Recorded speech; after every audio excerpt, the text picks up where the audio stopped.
Hello! Do you know how to work out the area of a triangle like this? If you don't, that's great, because we're about to teach you it.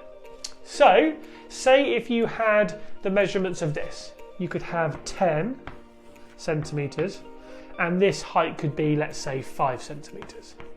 Right, to work out the area of this, all you would do is you would times this number by this number. So what's 5 times 10, or 10 times 5? Well done, it's 50.